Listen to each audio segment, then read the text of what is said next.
Uh, yeah, so Sandeep, thank you for the introduction.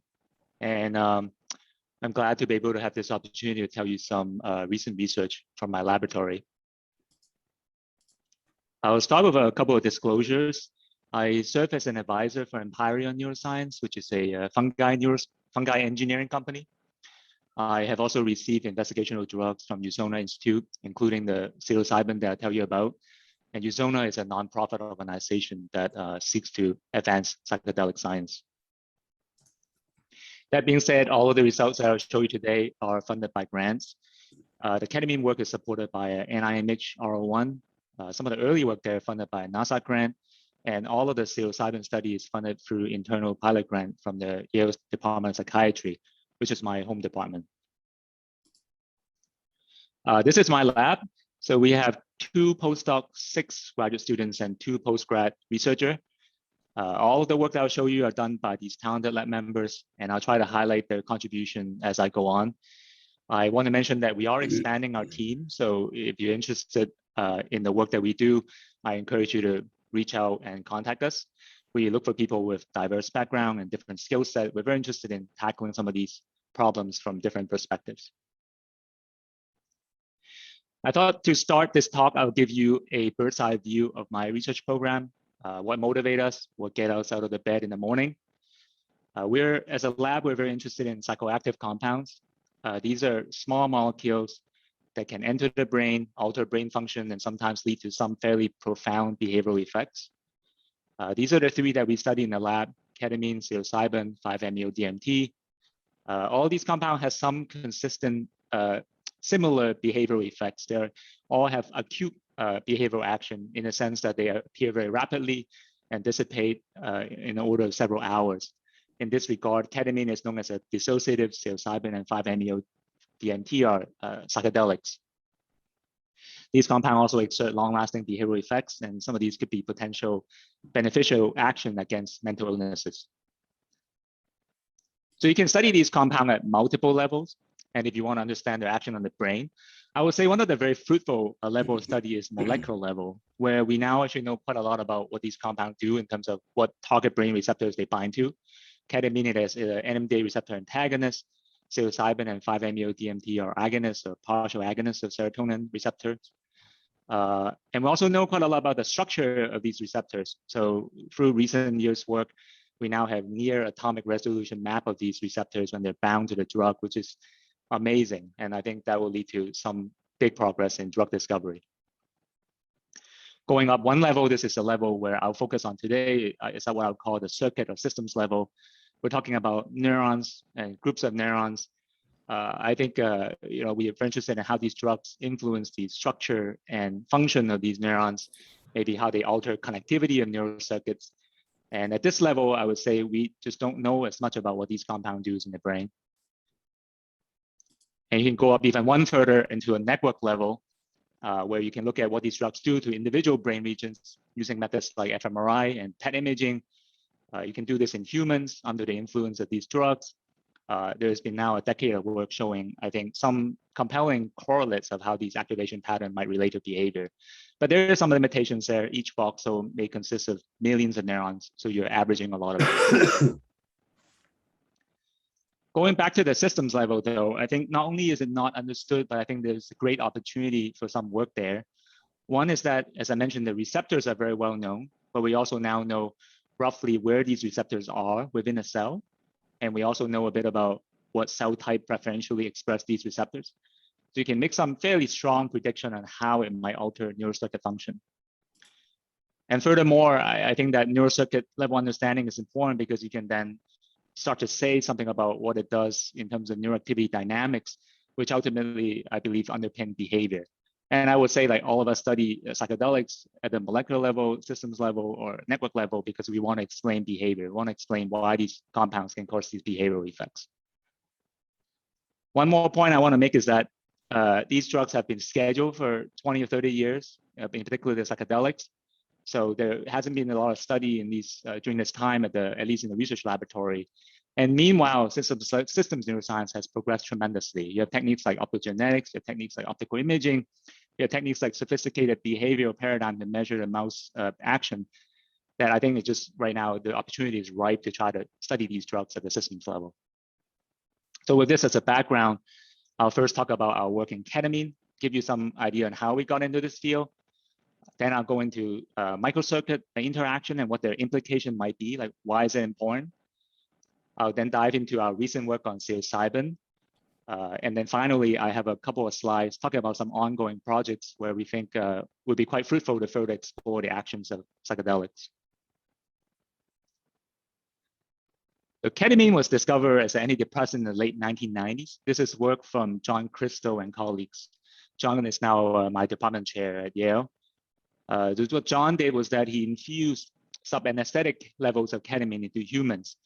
And like many others have seen, including his own lab at that time, they see psychotomimetic symptoms, which are positive symptoms that mimic psychosis.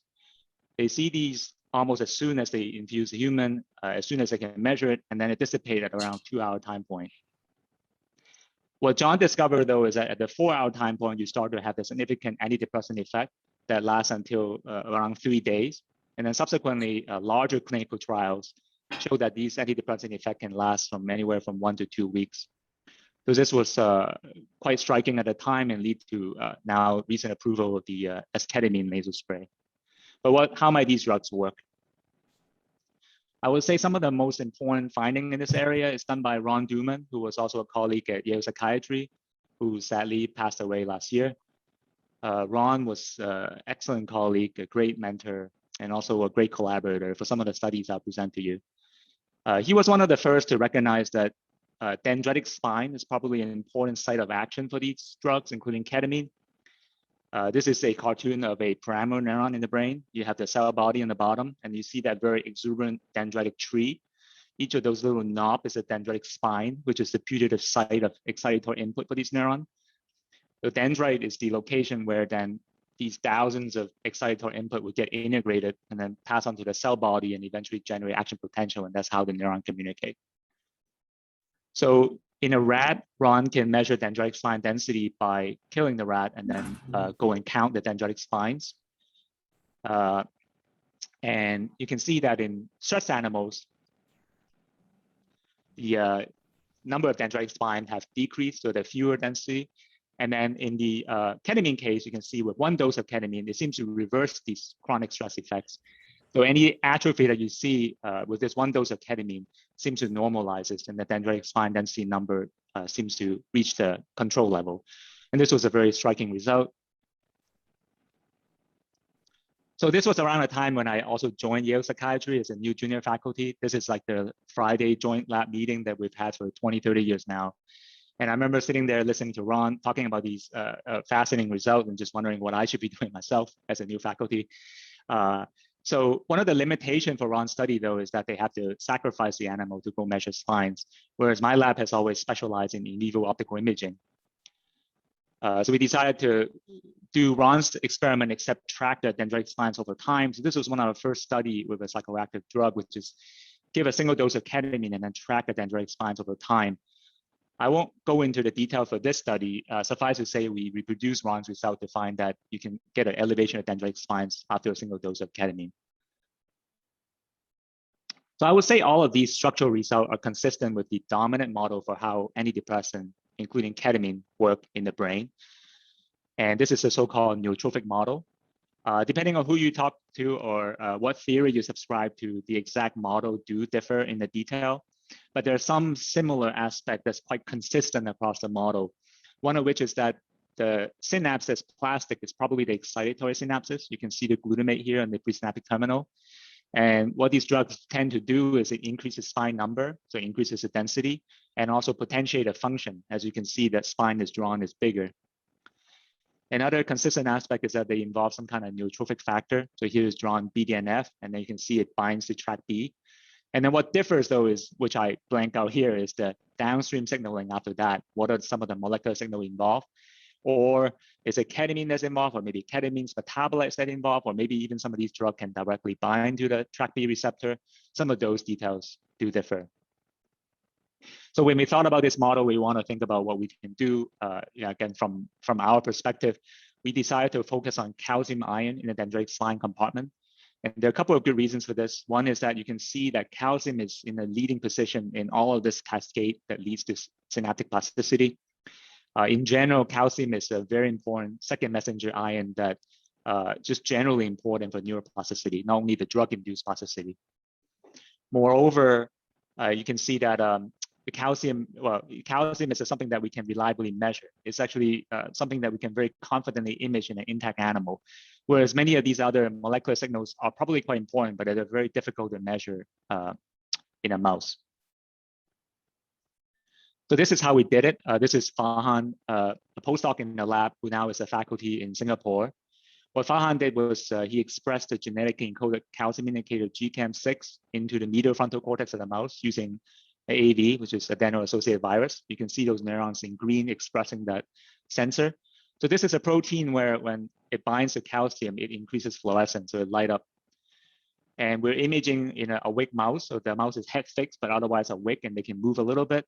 And we're imaging using a 2-photon microscope. And you can see we take out a piece of skull and we replace it with a glass window. You can see that that allows for optical transmission. And finally, we're imaging the superficial layer, so you'll see the dendritic branches, but you won't actually see the cell body. This is really the apical tuft that comes up on top into the superficial layer of the cortex. So if you come to our lab and look at one of the 2-photon microscope, this is what you see. These are again the apical dendritic tuft that's in the superficial layer. Each time when the dendrite flashes because of the fluorescence, which means there's calcium influx in there. You can see it's a very rich signal, very rich spatially, but also temporally. It's a very complex pattern. If you magnify and zoom into one of these branches, you can see that sometimes a signal that are fairly widespread. So you can see the whole shaft lit up, including with multiple dendritic spines, but other times it's fairly localized into a single compartment. So the localized signal has to do with subthreshold activation of that spine. And then the widespread signal probably due to some other regenerative event. For the purpose of this talk, I'll focus on the local signal, although I think both types of signal are quite interesting and probably contribute to different aspects of neuroplasticity. So our experimental timeline is fairly straightforward. We image for 30 minutes, give some rest, and then image for 30 minutes. In between, we inject either ketamine or saline. And this is what Farhan saw. So we can track the same spine before and after, pre and post, the exact same pair. You can see that for saline, not much has changed. But for ketamine, we have a noted increase in the number of calcium events. And we can look at the amplitude and frequency to find that it's both larger and also more frequent. And then on the right is a cumulative plot. You can see the rightward shift, which is representing, again, this increase in the number of calcium events following ketamine, if we summarize the result from several hundred dendritic spines. So to take a step back, we just think about what this means, again, in terms of for the neuron. So calcium can go into the dendritic spine through a number of ways. It can go in through voltage-gated calcium channels, but that's probably the minority of the influx. It can also go in through NMDA receptor. But if you know anything about ketamine, it is an NMDA receptor antagonist. So if anything, it should be blocking these receptors, leading to a reduction in the calcium influx. But that's not what we saw. We saw the exact opposite. So this suggests that it probably involves something else in the circuitry. And this is when we start thinking about the somatostatin expressing SST interneurons. So these neurons send axons to dendritic compartment. They send axons to the dendritic shaft, send axon to the dendritic spines. And what we thought is that perhaps these neurons also express NMDA receptor. What we thought is that perhaps ketamine acts on these receptors, thereby leading to a disinhibition that then raises the excitability, increases the calcium influx. So we have just tested this model a couple of ways. One is we can directly image these SST interneurons. We can use a transgenic mice to target these neurons, again, expressing the calcium indicator in them. We can look at the cell body, and indeed, after ketamine, you can see a reduction in the transient, consistent with the fact that ketamine is able to suppress the activity. Furthermore, a more direct test will be to directly manipulate these NMDA receptor at the interneurons. And we can do that also using the same transgenic mice, but now using the AAV to mediate a shRNA knockdown of the NMDA receptor subunit, gluN2B. So what this does is it seems to reproduce ketamine result when there's not even ketamine. So it increases the synaptic calcium transient and dendritic spines. And also now when we add ketamine, it seems to occlude ketamine's effect. So all of these causal perturbation and imaging experience are basically consistent with the framework that I posed to you, that SST neurons are quite important in regulating that synaptic calcium signaling in the spine in the presence of ketamine. So this is the summary of the first part. I go through it pretty fast because it's a work on ketamine, which is related, but maybe not what you want to hear. So, but I think it's important to contrast and compare. What I told you is that fast antidepressant, including ketamine, probably invoke neuroplasticity, and the neurotrophic model suggests that they go through biochemical signals and neurotrophic factor. I showed you some evidence from Ron Duman's study, but also from our first study that indeed this consistently ketamine does increase spine density. And I also just show you that ahead of that biochemical signaling pathway, we think that dendritic excitability and calcium influx also quite important. I show you evidence for that, that there's elevated calcium signals. And more importantly, I think that the microcircuit interaction involving those SST interneurons, those dendrite targeting interneurons, could be quite important in driving this process. So next, I want to talk a little about implications. So, okay, you have these microcircuit interaction. Like, what can it tell us? What does that mean? So one reason why understanding the microcircuit mechanism might be important is that if we look at the SST interneurons, their density across the brain is not even. So, which means that plasticity could be steered towards certain brain regions. So this is the in situ hybridization data from Allen Brain Atlas of a mouse brain. You can see the SST gene, which is the interneuron subtype that we thought ketamine act through. You can see that it's a little bit more concentrated on the frontal area, which is towards the left here of the brain. And you can compare that to the paralbumin, which is the other major GABAergic marker, which is more concentrated to the posterior part of the cortex. It's actually similar as well in the human brain, as other people have shown. So if we calculate the SST over the overall GABAergic marker ratio, you can see a predominantly high signal up in the frontal area, which is where we're looking at, and also some other areas like the anterior lateral area shown in the orange and magenta circle here. Whereas some other regions like the blue circle here, which would be the somatomotor area, have a relatively low SST ratio. So according to our idea, these regions would be less susceptible to ketamine's effect, even though the drug is administered systemically. So we do have some evidence suggesting that this is true. On the left is what I just showed you earlier, that we are imaging the dendritic spines in the medial frontal cortex. And indeed, you see that elevation in the calcium transient. For that same study, we actually also imaged the primary motor cortex, M1, and we found that there, the ketamine's effect is, if anything, decreased or not significant. So again, suggesting that there are these regional differences in ketamine's effect, which could be perhaps explained by the microcircuit interaction that we have proposed. The second important implication that I want to bring to attention is the idea that if you look at a piece of dendrites, the distribution of those inhibitory innervations are also not even. And those are the ones that would be influenced by the disinhibition process. What this means is it probably also steer plasticity towards certain types of dendritic spines or certain types of excitatory input. So to drive this home, this is the EM reconstruction of a piece of dendrite. You can see the inhibitory inputs are labeled in red and the excitatory input are labeled in blue. So sometimes the excitatory inputs are quite close to the inhibitory input. So those would be the ones that presumably would be most influenced by ketamine through the disinhibition. But there are also some other inputs that are quite far away from the inhibitory inputs, like the one in the middle of the branch here, which would not be as affected by ketamine's action in this model. So this is a cartoon illustration of that idea. We think that there could be a dendritic tree. Some part of it is innervated by interneurons. Obviously, there would be many more interneurons in the actual cortical circuit. But just for illustration purposes, here are a couple of interneurons. You can see the parts where it hits, it's a red, leading to disinhibition. Some of the other parts as far away might be more directly influenced by NMDA receptor antagonists, leading to a decrease in excitability. So there are differential action on that dendritic tree with the different types of input. And that could be quite relevant because if you look at the kinds of afferent inputs into these regions, there are also some laminar differences, and also depending on where you're in the dendritic tree. For example, if you look at the dorsal medial thalamus input into this area, the axon that's coming in, they're predominantly in layers 1, 5, and 6. But if you look at the basolateral amygdala, it's almost a complementary pattern, right? You have layer 2, 3, and also some in layer 6. So depending on which part of the dendritic tree might be more sensitive to ketamine's action, you can actually selectively enhance certain types of excitatory input. So overall, going back to this model, I give you a couple of examples on why understanding the microcircuit interaction might be important.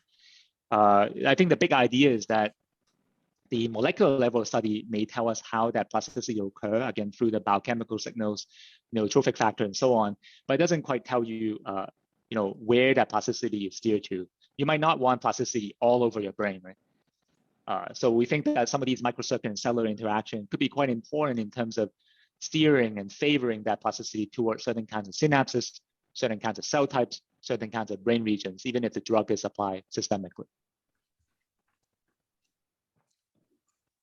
So this was about 2 years ago, and we were quite happy about what we found in terms of ketamine, and some of these ideas we thought were interesting.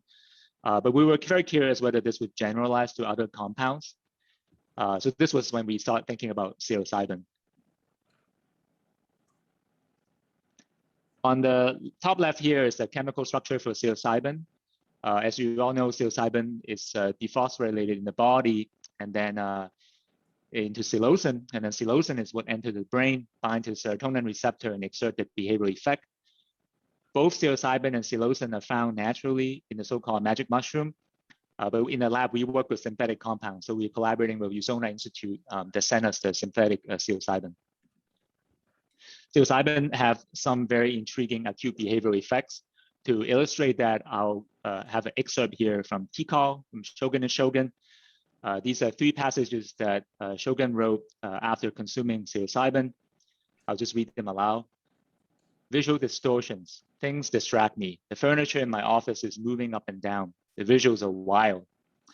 I lay down and closed my eyes. It was a South American temple with earth floor, straw, lines full of fruit, familiar feeling.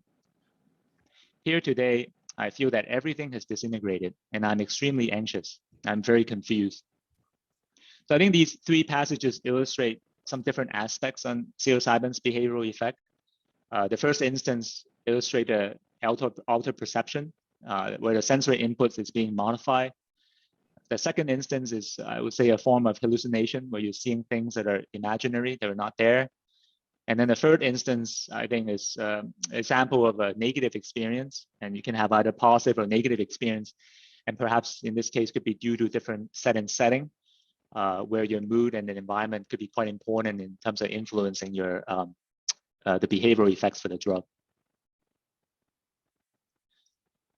Not only the acute effect, I think, is quite intriguing, but there's also some longer-lasting potential therapeutic action for these drugs. And I don't have to educate you on this. I mean, the important works are being done at Johns Hopkins and other place. But this is the recent studies on the effects of psilocybin-assisted therapy on major depressive disorder. On the left is the Hopkins study showing a fairly noted effect, although in a smaller sample size. On the right is also smaller sample size, but comparable study, direct head-to-head comparison with SSRI that's done in the Imperial College in UK. So these show that the drugs also could have a lot of promise in terms of treating some different kinds of mental illnesses, including depression. But for my interest in psilocybin, I think it was come from this image. I don't know how many of you remember this image, or maybe Bruno know, but I'll put it up before the citation in case you know, then you can pat yourself in the back. But it was seeing this image that I thought, oh my God, I got to study these compounds. This is actually a micrograph from a paper from Pat Goh and Rakesh. So she and her lab stained the 5-HT2A receptors in the prefrontal cortex of the macaque monkey. You can see that the apical dendrite here from the pyramidal neuron is just black, meaning that it's just highly, highly enriched in these 5-HT2A receptors. At that time, we were studying ketamine and dendrite, and when I saw this, I was like, oh my God, we got to study this, because this is the primary target receptor for the psychedelics, and yet it's just chock full in these apical dendrite, exactly where we've been imaging. So we did look a little bit at the literature just to see what's done at that time, right? And there are also already a number of excellent studies in this area demonstrating that psilocybin can have an effect on neuroplasticity, and just highlight two of the work here. On the left is David Olson's paper in culture neuron on a dish, where they bath apply a variety of psychedelic, and can see that it leads to proliferation of the dendritic branches. So these neurons have more branches when you add the psychedelics, including DOI, DMT, and LSD. On the right is an earlier work from Vedita Vidya showing that if you inject a rat with DOI, then you can see enhanced expression, at least at the mRNA level, for BDNF, which is one of the neurotrophic factors in the parietal cortex. So given these early study on the neuroplasticity effect of psychedelic, going to this, we have a couple of questions. One is, can we see these plasticity promoting action in vivo in a live mammalian brain? And if you can, then what might be the extent and time scale for these processes? And finally, a longer term goal for the lab is what might be the cellular and microcircuit mechanism underlying the plasticity promoting action. So again, we were relatively new at that time 2 years ago when we got the drug from Usona. I mean, we trust them, but maybe not fully. So we decided we want to test them out in the lab, make sure we got the right thing. So we went with the classic head twitch response assay. This has been used for many years now, but this is how it looks like. Oops. This is when we got a high-speed camera mounted on the top, and slowing down the video. The mouse on the left receives psilocybin, the mouse on the right receives saline. And you can see right here, the mouse make that very stereotypical 90 hertz head twitch when they receive a psilocybin. I'll do it again. Right there. Yeah, it's like an innate response to any kind of 5-HT2A agonist, including psilocybin. So it was reassuring to see this. This was work led by PhD student Clara Liao and postgraduate researcher Ian Gregg. So Clara and Ian tested over 80 mice, and we mapped a dose response curve. You can see, consistent with some of the older work, mostly done by Adam Halberstadt, you can see this very sharp inflection point at about 1 mg per kg. So this is the dose that we subsequently used for the rest of the study.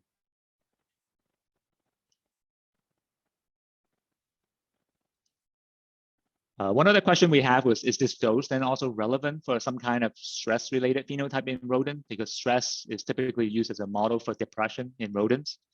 And we decided to do the learned helplessness assay.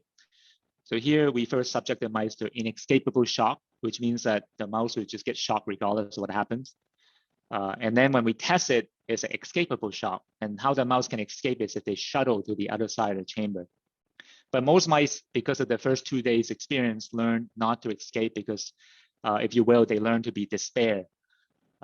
So then how frequently they escape, it could be a measure on how sensitive they were or how susceptible they were to that stress.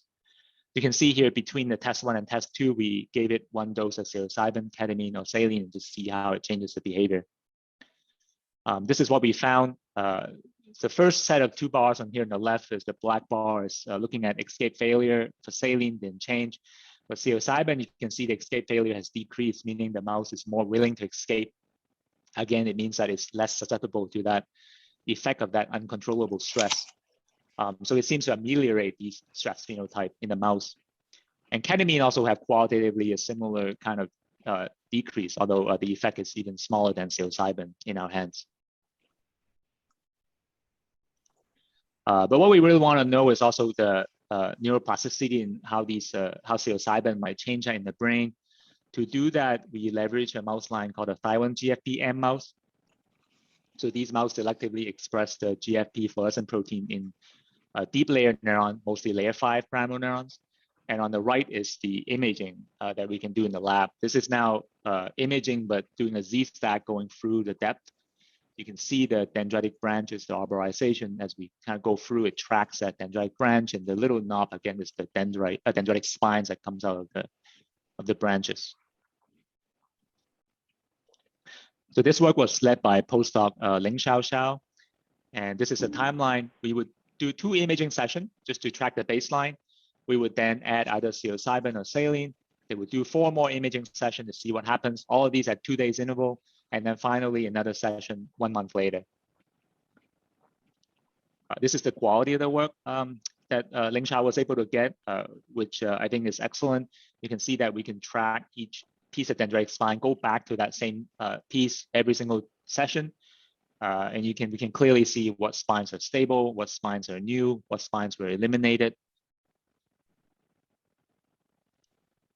What Lingsha found was that a single dose of psilocybin led to a fairly substantial increase in the spine density. So spine density basically corresponds to how many spines are there on a segment of dendrite.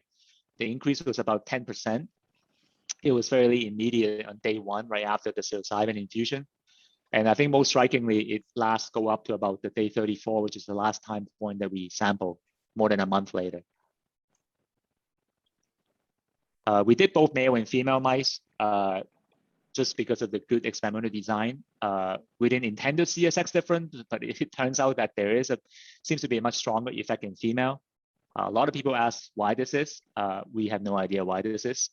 I think it's a very interesting question for the sex difference, and this is something we want to pursue, but I don't know. At the moment, I just present you the results. We also look at spine head width, which is how big that spine head is, and that tends to correlate the strength of the synapse. The bigger the spine, the tend to be the stronger the synaptic input is.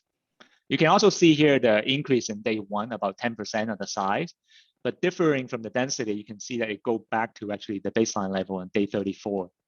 So this seems to be a more transient effect on the strength, and there's probably some homeostatic processes in the brain that regulate the synaptic strength to a certain distribution. You don't want to exceed it too much to have overexcitation. And this effect also seems to be more prominent for female animals. One question was whether the structural remodeling is accompanied by functional consequences. Okay, we see more spines, but do they do anything?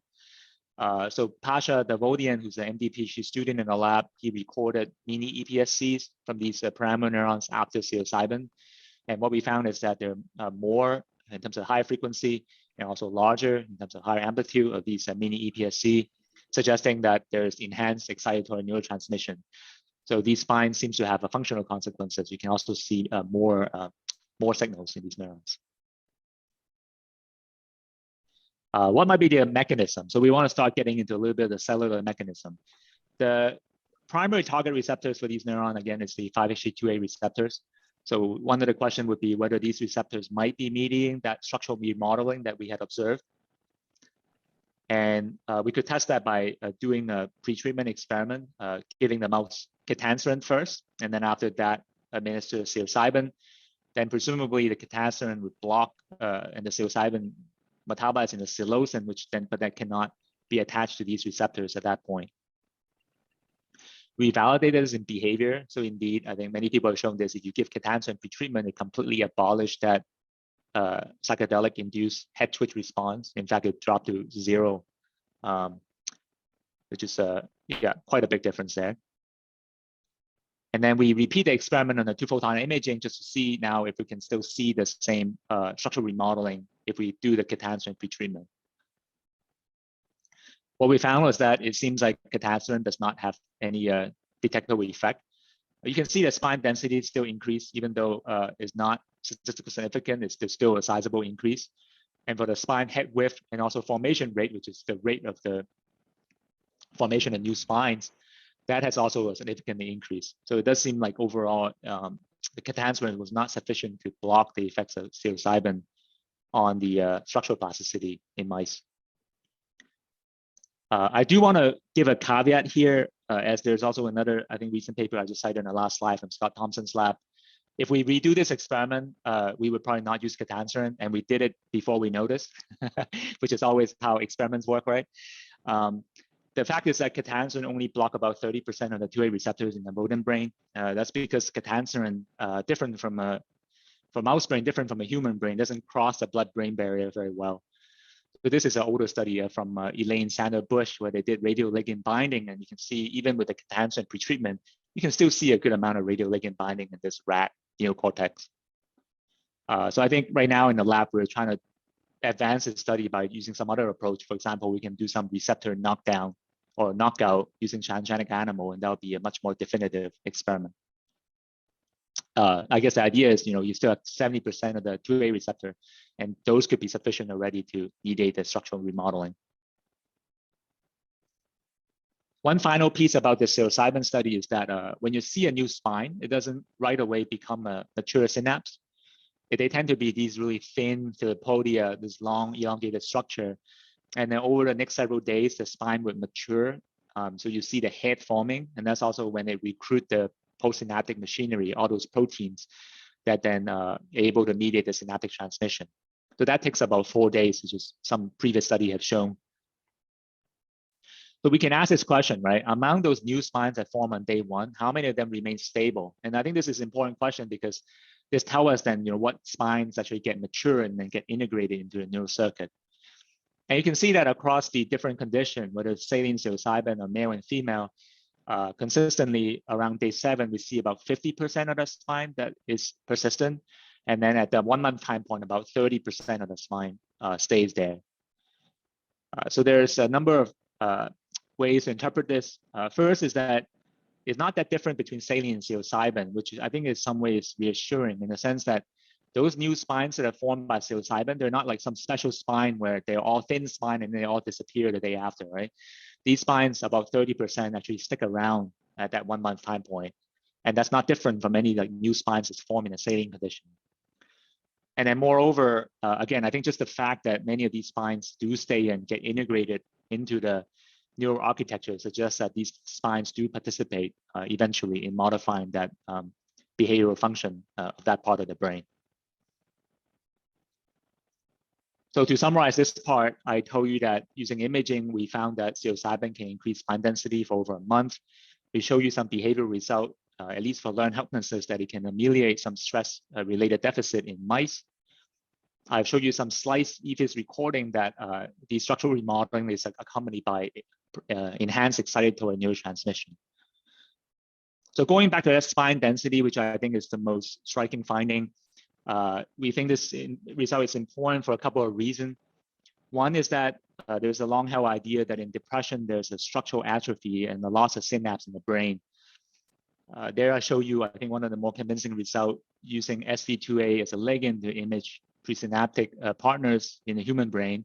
On the left is the healthy human brain, on the right is a depressed brain, and you can see that loss of synaptic signal using PET imaging in the human. So one possibility is that simply perhaps by increasing the number of spine, you're able to then correct the synaptic atrophy that's been associated with depression. Another thought that I have, which I think I'm also quite fond of, is the idea that maybe it also can help with the long-term integration of new experiences. So it's known that in adult mice from works about 10 years ago, that if the mouse learn a new skill, so here you have a mouse reaching and then grabbing a piece of spaghetti, and you look at the motor cortex, you can also see new spines forming even in these adults. And that stability and maintenance of those new spines correlates quite well with how well they can acquire that new skill. So spine formation is also quite important to lifelong learning.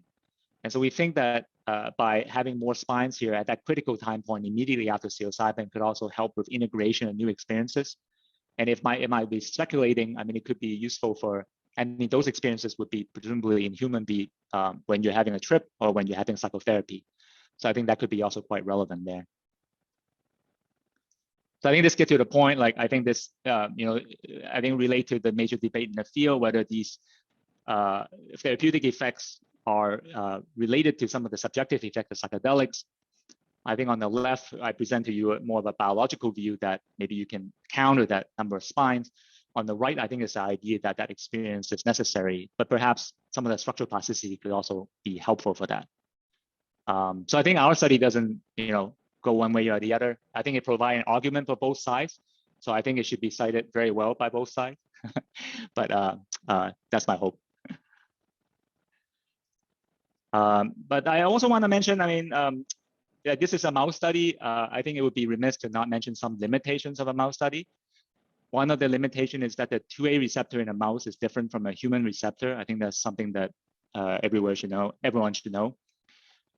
In particular, there's amino acid substitution in there. So this is a work recently from Brian Roth's lab showing that the 2A binding to LSD, the dissociation rate is much quicker in a mouse, which means that in human, the binding, it stay bound much longer. So in this case, the mouse is like a rat, like a guinea pig, like a cow, whereas human is more like a macaque, monkey, and a pig, So they have different types of, the 2A receptor is slightly different there.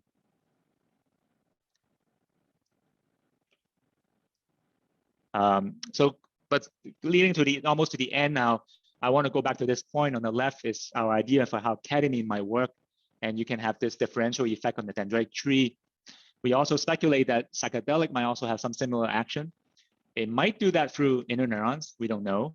But another possibility is through its polypharmacology, it could also do it simply through different action on different receptors. In this case, I highlight the 5-HT2A/2C receptor versus the 5-HT1A receptor, which differentially have excitatory and inhibitory influence on the excitability of the membrane. So depending on where these receptors are located in the cell, you could have different effects on the dendritic tree. This would be particularly true for tryptamine, which target the 1A receptors. So for ongoing work, we're testing these ideas in a number of ways. One is this idea that maybe the plasticity is there, but only for select brain regions. And I think much less is known for psilocybin in this case. On the left, as we mentioned, it might be due to the different expression level of the receptors. So here's the 1A and 2A receptors on the brain, which you can grossly see a different pattern. But how we're approaching this right now is we're doing some whole brain mapping. So these are CFOS GFP mouse. The CFOS is an important immediate early gene, which gets activated when there's plasticity events. It's known to involve in activity-dependent transcription. So what we can do is we can use this mouse whenever the CFOS is being expressed as GFP. We can clear the host mouse brain to map all the cells in the brain, and then maybe compare between psilocybin and same condition. So we're pretty excited about this because you can not only now look at some frontal area and maybe hippocampus, it might also identify some smaller subcortical region that might be quite important that previously is underappreciated for psilocybin's action. Another project that I'm very excited about is this idea that the plasticity might be targeted towards certain parts of the dendritic tree. Again, on the left is that schematic. One of the caveats for the imaging that we do right now, even though I think it's a beautiful image, is that we're imaging one plane. We're imaging small segment of dendrite and a few dendritic spines. What we really want to do is something that's multi-plane. So this is what we're doing in the lab, where you can sample for multiple planes of that dendrite. So you're really capturing a lot more of that dendritic tree. So this will give us a direct test of this idea. We'll see. I mean, it might support it, it might refute it, but I'm sure we'll find something quite exciting about there. So you can see on the bottom, you can at the level of the cell body, you can image that a little bit, and then on the top is the tuft. So you can see how it differs.